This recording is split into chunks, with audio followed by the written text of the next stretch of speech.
But really, do you think that your party stands a strong chance, given the outcry over the decision to fly a Muslim ticket?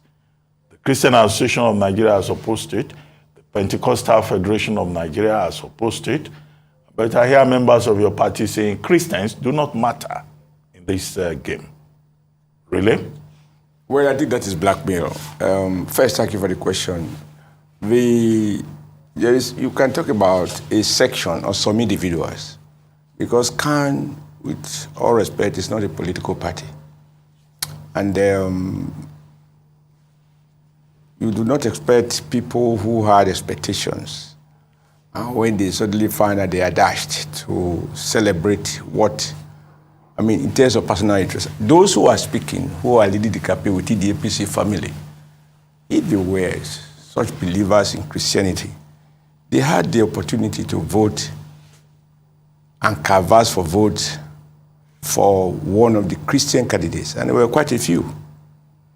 But they are on record as having led the campaign on the side of Asiwaju, named very well that is a Muslim. I think the Nigeria challenges are beyond religion. If religion is the answer, per capita, we have more churches and we have more mosques. I think the issues for us, and which we have to spend time discussing, is what will any of the presidential candidates do differently to expect a different outcome. Not what will a Christian do. Right now you have a Christian and a Muslim. Are people satisfied? I've heard Christians talking about being persecuted. Have we seen the evidence? I don't think they bother to show the evidence. And yet we have not just a Christian as vice president, we have a pastor, a senior advocate. So if religion is the issue, I guess Nigeria will be Eldorado. I've seen a bishop, a responsible, highly respected bishop, pointing out the fact that Khan should mind his business. And he said he knows that his comment will not go viral because it's not what people expect. But if he told the line, what seems popular, then it will go viral. And he argued, I believe correctly, that Europe was developed by Christian leaders, and the Arab nations, including Dubai, were developed by Muslims. Nigeria has been consistently underdeveloped by both Muslims and Christians. You refer to a certain bishop who had an opinion different from that of the Christian Association of Nigeria. Yeah. Could it be one of those bishops that came for the former unveiling of the running mate to Asiwaju Bola Ahmed Tinubu? I didn't even know that there were bishops there until I saw it on the newspapers. Okay, but the one I'm talking about, there are bishops. And no, there are bishops. There are bishops. If you are anti-Christian, then you are the real bishop. If you play up the fact that religion is personal and Nigeria is a secular state, then you are one of the free bishops. It's about what suits you and what suits people. Truth is always uncomfortable to many. That is my experience. Who is a better Christian in the Nigeria context? Somebody like Asiwaju, who has a Christian wife of about 40 years, happily married, no record of divorce, with 4 or 5 children, some of them Muslims, some of them Christians. Is not an example of what a nation should be? Because the real question I thought would disturb anyone is, if we have a Muslim ticket, will that affect the freedom of worship? If yes, then there's a serious issue. If we have a Christian ticket, will that affect the freedom of Muslims to worship in full freedom? If yes, then there's an issue. But truth is, both Christians and Muslims, even now, worship freely. So why should it be a problem for anyone? Okay, sir. What approach will the Tinubu campaign take, since he's running on the platform of APC that has been in power for the past 7 years, under his watch as national leader of the APC?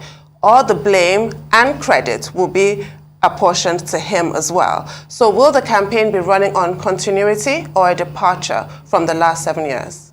No, I think in appropriating apportioning blame or credit people, you look at their role. It is a fact that Asiwaju by himself said, yes, he co-founded APC,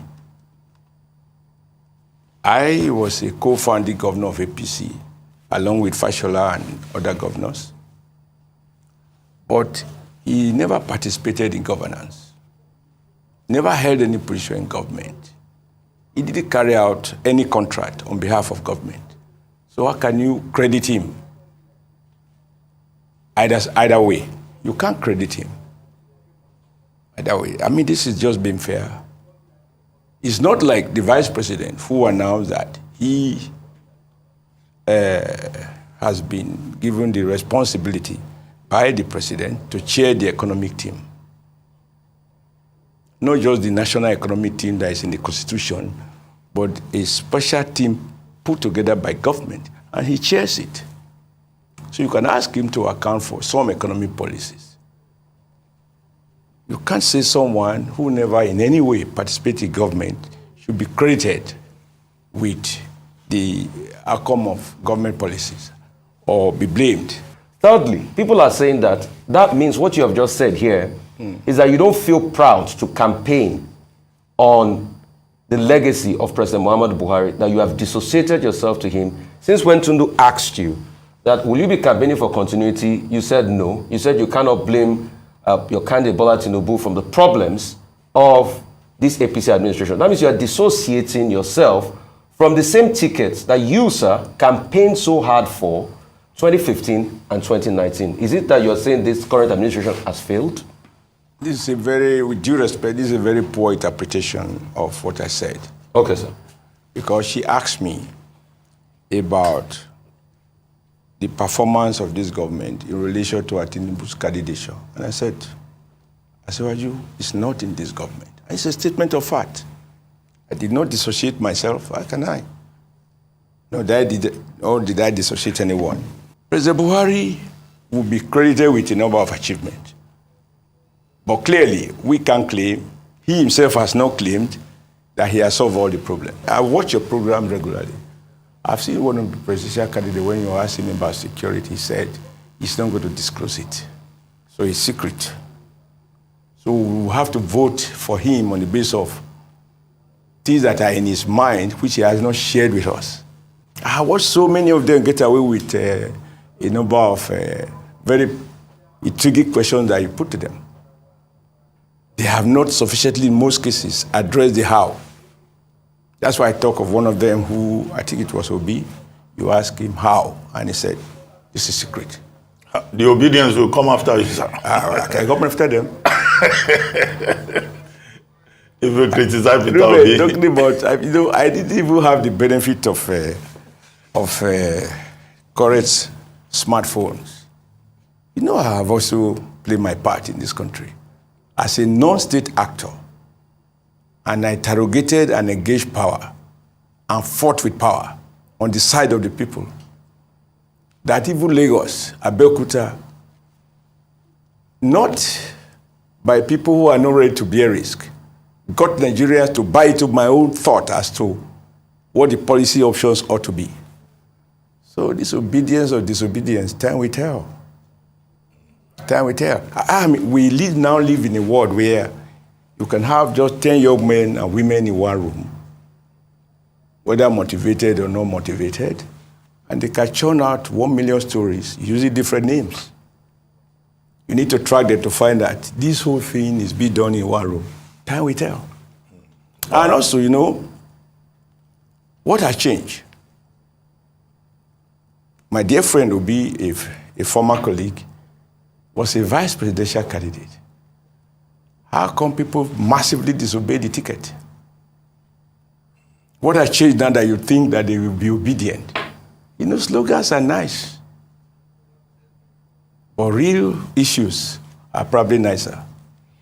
And I'm looking forward to the campaign stage where we have to address the issue of how. Because too many of us in politics get away with too many things. You spoke about alcohol, how you knew it was about Lewinsky. You can speculate on that. No, but that was the truth. That was what Al Gore himself said. There are facts, okay. I didn't watch it, so... No, there are facts. Yeah, okay. Because Clinton left power with a high approval rating, budget surplus in 40 years. Yeah. Yeah, but then at the end of the day, he probably found out that he was wrong because he lost the ticket. But the point I want to make is that elsewhere, when people say, I'm going to do this, you don't really speak to how you are going to do it. You will speak to how you are going to fund it.